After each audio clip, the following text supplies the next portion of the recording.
Welcome to rSlash Am I the Devil, where OP sleeps with his brother's girlfriend and then complains online that that brother isn't giving him money. Our next Reddit post comes from rSlash Relationship Advice. I'm a 25-year-old guy, and I want to make amends with my 23-year-old brother after betraying him years ago. Me and my brother, John, didn't have the best relationship. It started off strong, but as I got older, I viewed life as a game and spent my time belittling him. Everything was a challenge to me. I loved outdoing him when I could, but I started to see him quickly pass me in accomplishments. The one area I always had over him was women. He was always a lover boy, and I know how to keep it real. But then, 4 years ago, he started dating one of the most gorgeous women I've ever seen. He was head over heels in love with her. I never thought about crossing that line, but a friend of me told me that I couldn't pull her. So I said, screw it, time to prove him wrong. It took a few months, but I managed to start hooking up with her. They'd been together for a year at this point. When he found out, he was hurt and he's been no contact ever since. This impacted me in the most horrible way possible. My parents went low contact with me and stopped giving me the assistance I need. I lost a lot of people to the situation. I'll be honest, I don't make money. My brother makes substantially more, and a lot of money for not just his age, but in general. My parents are comfortable and in retirement, and my oldest sister and her husband make good money. But because of the situation, my sister sided with John, understandably, and is low contact with me, and she provides me no help. I was very distracted when I was younger, and I made bad decisions that led me to a point where I bounced from retail job to retail job. I figured that if I could make amends with him, then I can start getting the help I need to turn things around in my life. My family would stop being low contact and be more generous. I texted him for the first time in years and got no reply. I messaged him on social media from alternate accounts but got no reply. I can't just go visit him because he lives and works in DC and that's far. So how do I make amends? Well, OP, I would say step number 1 is stop being such a garbage person, because clearly you are still human trash because you don't want to make amends because you feel bad or you want to be a better person. You just want to make amends so your family will give you money. Down in the comments, OP is whining about how hard his life is. I'm being a decent guy, but no one is giving me an opportunity to show that I've grown. Our next Reddit post is from rSlash Am I the Butthole. Am I the butthole for keeping a secret bank account from my husband? I'm a 28-year-old woman and my husband is 30.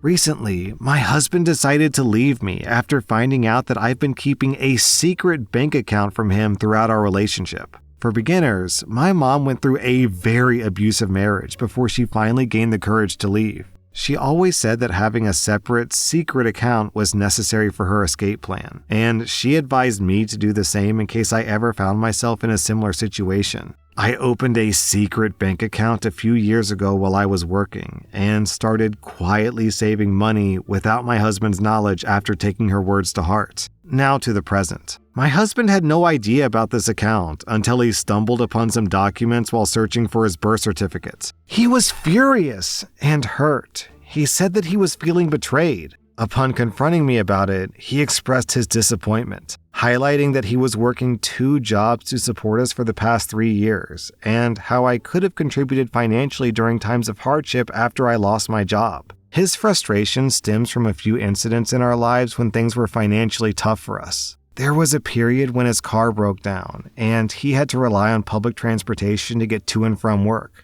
We also faced several other challenging circumstances where I could have potentially alleviated some of the financial burden by contributing from our savings. Now, I want to clarify that I love my husband, and I've never intended to cause him any harm. I genuinely believe that having this secret account was a safety net, a precautionary measure based on my mother's experiences. But I now understand how my actions may have hurt him and undermined the trust in our relationship. So, Reddit. Am I the butthole for hiding this secret account from my husband, even if my intentions were to protect myself based on my mother's advice? I feel like I lost everything in my life because I was trying to protect myself for a situation that affected so many women.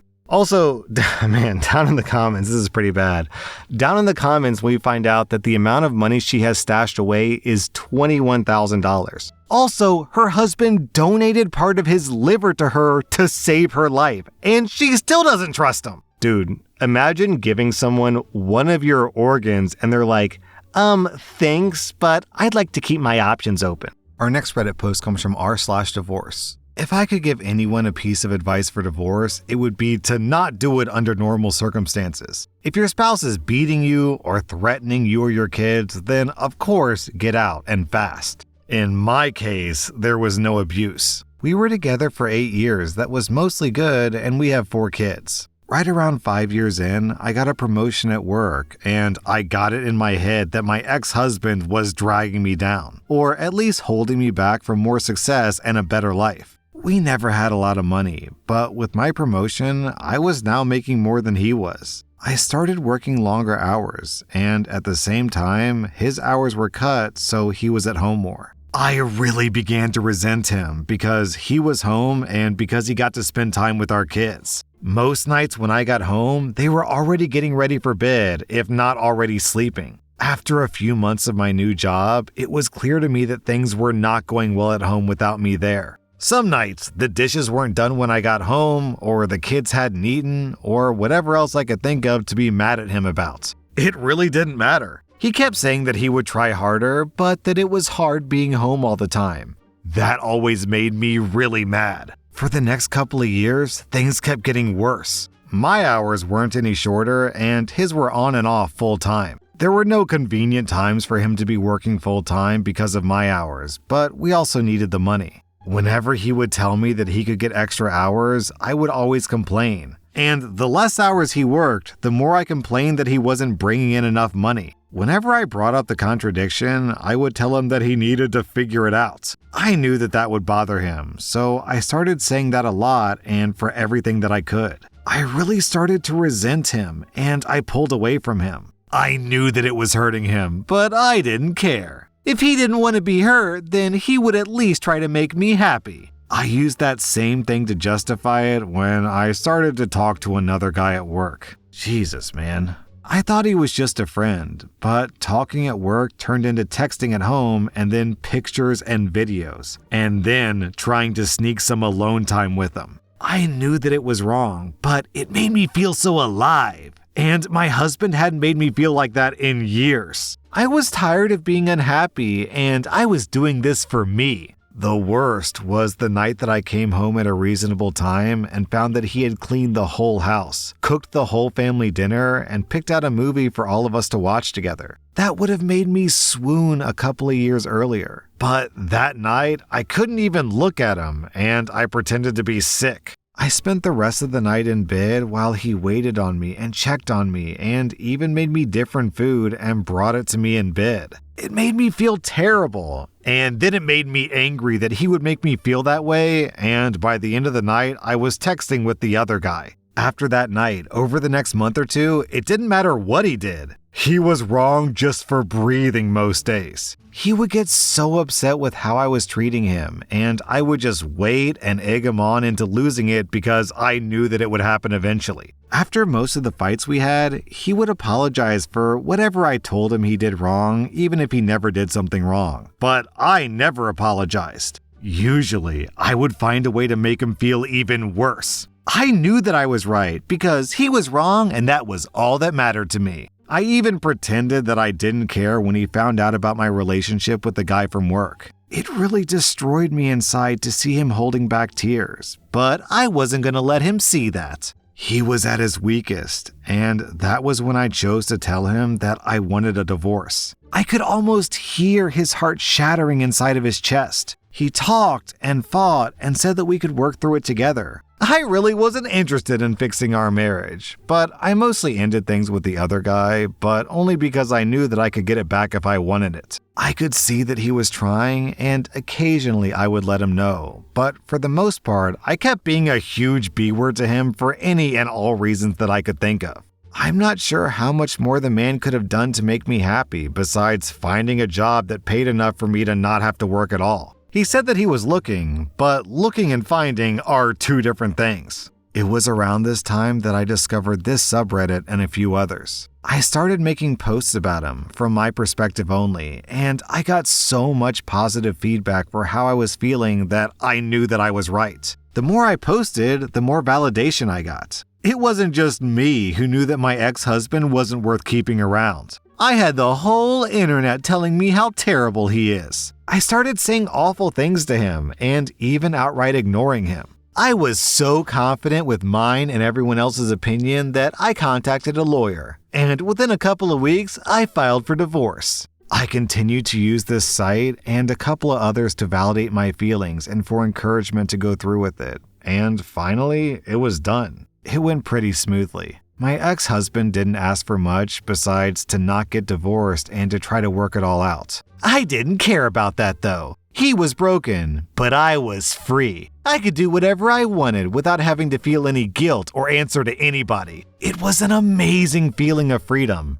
but it didn't last long. In the first month after he moved out, I missed garbage day 3 times. There was rarely a single clean dish. And the laundry sat in piles so long that I had to start doing the sniff test to see if it could be worn again. I also never saw my kids more miserable. My oldest had seen some of the messages from the other guy months earlier, and she knew that my ex-husband still wanted to try to work it out. It didn't take long for her to stop talking to me at all, except to say that she wanted to go to my ex-husband's house. The others all told me that they wanted to live with my ex-husband too.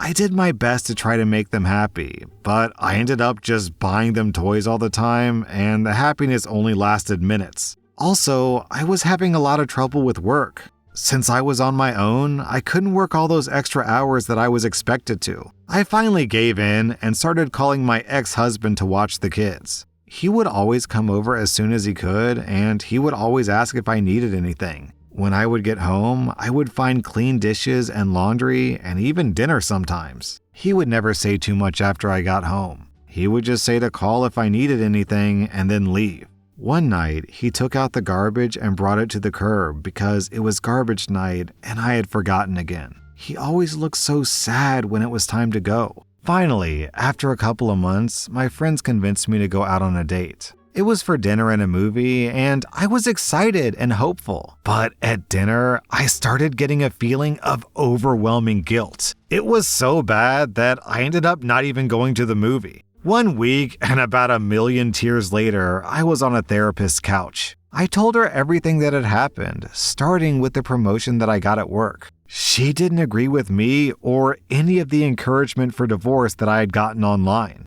I ended up in her office 2 and sometimes 3 times a week. And the more that I talked to prove that I was right, the more that I started to see how wrong I was. It was truly heartbreaking. I don't know if I cried as much in my whole life as I did during that first month in her office. After about $2,000 of therapy sessions, I learned that my ex-husband did have his faults, but I realized that mine were so much worse. I did and said so many awful things that if I were in his shoes, I wouldn't want to be with me, but he still wanted to be with me. I still remember him asking me during the meeting with the lawyer to please not go through with this. I did go through with it though, and then later I bragged online about how great it felt. I was so wrong, and now I can see through it. A couple of weeks ago, I went outside with him when he was leaving the house. I asked him about getting back together. When he looked at me, his eyes were full of tears, and a couple even went down his cheeks. He told me that he didn't know if he could. He said the pain has been too much for too long, and that if we got back together, that I might just turn around and do it to him again. He said that he always thought that I would realize how much he loved me, and that I would stop trying to divorce him up until the point that I signed the divorce papers. And after I signed the papers, I let out a big, over-exaggerated sigh of relief.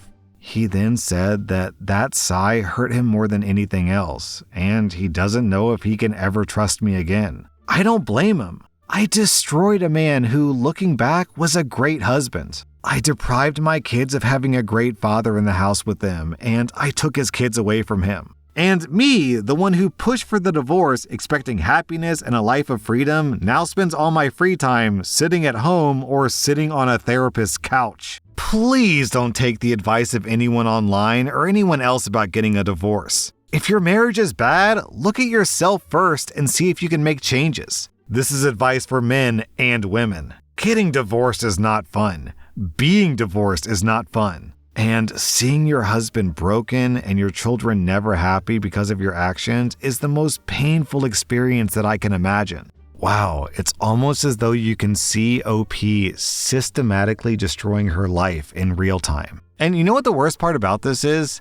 Yeah, she does take responsibility. She realizes that she's the problem here. But still, this post is about her. It's me. Oh, my life is so miserable now. She doesn't really seem to address or care just how devastated her husband is. Her life got destroyed, and apparently that's the only thing that matters. I sincerely hope that the ex-husband is living his best life out there. That was rSlash, and if you like this content, check out my podcast where I publish the exact same episodes. Also, hit that subscribe button because I put out new Reddit videos every single day.